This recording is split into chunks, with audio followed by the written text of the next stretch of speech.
October ভাইয়া যে পোস্টটা দেয় যে গঙ্গার পানি চুক্তি, তিস্তার পানি চুক্তি কিংবা যে মংলা বন্দর ফেনী নদী এইগুলা নিয়ে যে পোস্টটা দেয়, ভাইয়া যখন পোস্টটা দেয় তখন আমি বিছানাতে বসে আর ভাইয়া সোফার উপর, ভাইয়াকে বললাম ভাইয়া ছাত্রলীগ তো সব জায়গায় এই ধরনের কথাবার্তা বললে পেটাই, তোর কি কিছু মানে তুই কেন এই ধরনের কথাগুলা লিখিস?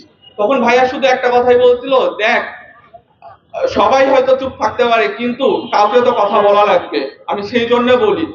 তারপর বলছিলাম কিন্তু দেখ যদি কিছু হয়, তখন বলছিল যে না দেখ আমার যারা রুমে আছে তারা থাকলে অন্তত হয়তো বাইরে খবর আসবে, হয়তো আমি তো এখন দ্বিতীয় বর্ষের কারোর তো এইটুকু বলতে পারা উচিত।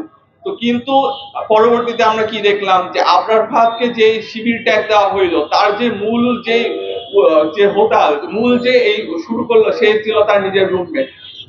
তো এখন আমার সে একটাই প্রশ্ন যে যে সংগঠন এই ধরনের নিজের রুমমেটকে 2 বছর একসাথে থাকার পরও তাকে খুন করতে, তাকে একটা ট্যাগ দিয়ে এইভাবে ঘন্টার পর ঘন্টা মারাকে বৈধতা দেয়।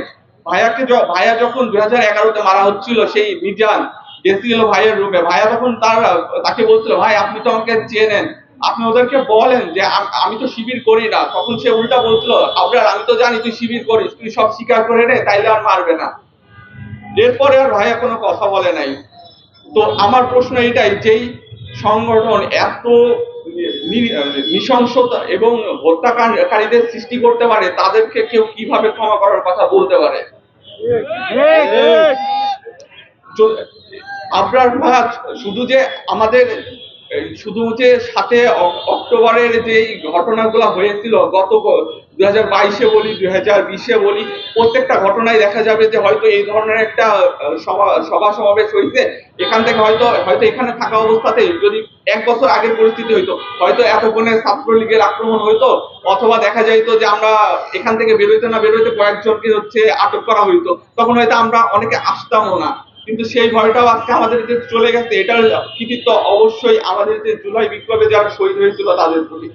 কিন্তু আমাদের যে এখনো যারা আমাদের যে বিপ্লবের যে মূল স্পিরিট ছিল আমাদের দেশটার জন্য, আবরার ফাহাদের যে মূল কথাগুলো ছিল যে আমাদের দেশের যে ভারতের সাথে যে সম্পর্কগুলো নিয়ে, সেইগুলোর এখন পর্যন্ত খুব বেশি বাস্তবায়ন হয় নাই।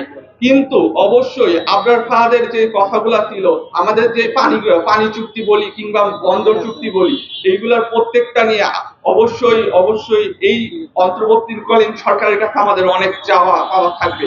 আমরা এতদিন আবরার ফাহাদকে কেন মারা হয়েছে এটা নিয়ে সঠিক কথা হয়তো বলতে পারি না, হয়তো আমাদেরকে বলতে হয়েছে র্যাগিং এর কথা, হয়তো বলা হয়েছে শিবির করতো না বলে আমাদেরকে জাস্টিফাই করতে হয়েছে, কিন্তু যে কোনো সংগঠন যে দলই হোক যে মতই হোক কাউকে এভাবে মারা কখনো জাস্টিফাই করা সম্ভব না।